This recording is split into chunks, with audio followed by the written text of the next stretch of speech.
नमस्कार, मी वैष्णवी पवार तुमचं सर्वांचं आपल्या चॅनलमध्ये अगदी मनापासून खूप खूप स्वागत करते. तर मंडळी, आज मी तुमच्यासोबत शेअर करत आहे कैरीची झटपट होणारी ही चटणी. ही चटणी जर तुम्ही एकदा बनवली तर पुन्हा पुन्हा हीच बनवाल. तर चला रेसिपीला सुरुवात करूया. तर बघा, इथे मी मीडियम साईजच्या 2 कैऱ्या घेतलेल्या आहे. आता आपल्याला काय करायचं आहे, नाईफच्या मदतीने याच्यावरचं साल काढून घ्यायचं आहे. तर बघा, अशा प्रकारे आपण याच्यावरचं साल काढून घेऊ. तर मंडळी, तुम्हाला जर माझी रेसिपी आवडत असेल तर व्हिडिओच्या खाली लाईक बटनवर क्लिक करा आणि सोबतच आपल्या चॅनलला सबस्क्राईबसुद्धा करा. आणि हो, तुम्ही हा व्हिडिओ कुठून बघत आहे कमेंटमध्ये नक्की कळवा. तर तुम्ही बघू शकता, अशा प्रकारे मी दोन्हीही कैऱ्याच्या वरचं साल काढून घेतलेलं आहे. आता आपल्याला काय करायचं आहे, नाईफच्या मदतीने या प्रकाराला एकदम छोट्या छोट्या पीसेसमध्ये कट करायचं आहे. तर बघा, अशा प्रोसेसने आपण दोन्ही कैऱ्याला एकदम छान असं कट करून घेऊ. तर तुम्ही बघू शकता, अशा प्रकारे मी दोन्ही कैऱ्याला एकदम छान असं बारीक कट करून घेतलेलं आहे. आता आपण ही कापलेली कैरी एका प्लेटमध्ये काढून घेऊ. तर बघा, ही कैरी मी एका प्लेटमध्ये काढून घेतलेली आहे. आता गॅसवरती मी एक पॅन ठेवलेला आहे. पॅन हलकासा गरम झाला की आपण यात ही सर्व कैरी घालून घेणार आहोत. आता आपण टाकणार आहोत यात 1 कप पाणी. पाणी घातल्याच्या नंतर आपल्याला गॅसची फ्लेम मिडियमवरती ठेवायची आहे आणि मिडियम फ्लेमवरती आपल्याला याला 5 मिनिट एकदम छान असं कुक करून घ्यायचं आहे. तर तुम्ही बघू शकता, पाणी आपण यात एकदम मिडियम टाकलेलं आहे आणि तुम्ही बघा, आपली ही जी कैरी आहे ती एकदम छान अशी फील झालेली आहे यात. तर मंडळी, व्हिडिओ जर आवडत असेल तर व्हिडिओच्या खाली लाईक बटनवर क्लिक करा आणि सोबतच आपल्या चॅनलला सबस्क्राईबसुद्धा करा. तर बघा, 5 मिनिट झालेलं आहे आणि तुम्ही बघू शकता आपली कैरी एकदम छान अशी शिजलेली आहे आणि बघू शकता किती जास्त ही सॉफ्ट झालेली आहे.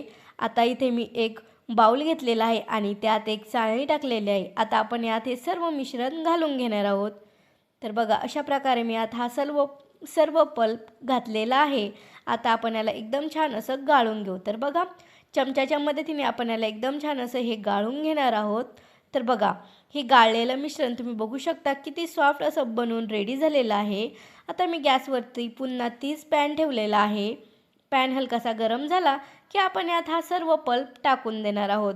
आता आपल्याला काय करायचं आहे, हा जो पल्प आहे याला हलकंसं गरम करायचं आहे. तर बघा, आपला हा जो पल्प आहे तो एकदम छान असा गरम झालेला आहे.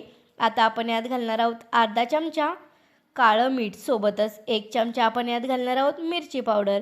मिरची पावडर तुम्ही तुमच्या टेस्टच्या अकॉर्डिंग क्वांटिटी कमी जास्त करू शकता.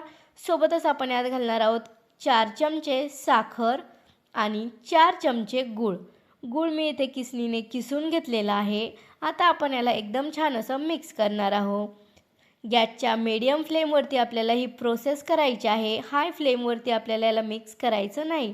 तर थोड्याच टायमात तुम्ही बघू शकता आपलं जे मिश्रण आहे ते एकदम छान असं मिक्स झालेलं आहे आणि तुम्ही बघू शकता याला कलरसुद्धा किती छान आलेला आहे. सोबतच तुम्ही बघू शकता यात थोडे थोडे बबल्स यायलासुद्धा सुरुवात झालेली आहे. आता आपण यात घालणार आहोत 1 चमचा भाजलेलं जिऱ्याचं पावडर. आता आपल्याला याला काय करायचं आहे, एकदम छान असं मिक्स करून घ्यायचं आहे. तर बघा, अशा प्रकारे मी याला एकदम छान असं मिक्स करून घेतलेलं आहे. आता आपण यात घालणार आहोत थोडंसं फूड कलर. तर बघा, इथे मी लाल फूड कलर यूज केलेला आहे. तुम्हाला जर आवडत नसेल तर तुम्ही इथे फूड कलर स्किपसुद्धा करू शकता. आता आपण याला पुन्हा 2 मिनटं एकदम छान असं शिजून घेणार आहोत. म्हणजेच की आपली ही जी चटणी आहे ती एकदम छान अशी बनवून रेडी होईल. तर तुम्ही बघू शकता आपली चटणी एकदम छान अशी बनवून रेडी झालेली आहे. आता आपण याला एका प्लेटमध्ये काढून घेऊ. तर बघा, आपली ही सुपर टेस्टी आणि टॅम्पटिंग दिसणारी चटणी बनवून रेडी झालेली आहे. तर मंडळी, तुम्हाला जर माझी आजची रेसिपी आवडली असेल तर व्हिडिओच्या खाली लाईक बटनवर क्लिक करा आणि सोबतच आपल्या चॅनलला सबस्क्राईबसुद्धा करा. Thanks for watching my video.